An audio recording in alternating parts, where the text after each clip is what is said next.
Herkese merhaba arkadaşlar, kanalıma hoş geldiniz. Yepyeni bir video ile karşınızdayım. Arkadaşlar, bugünkü videomuzda Doktor Başka Hayatta dizisinden yepyeni görüntüler geldi.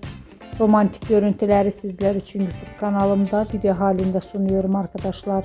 Umarım beğenirsiniz. Arkadaşlar, videomu beğendiyseniz kanalımı izlemeyi ve bildirim butonuna basmayı unutmayın. Şimdilik benden bu kadar olsun. Yeni videomuzda görüşmek üzere. Hoşça kalın.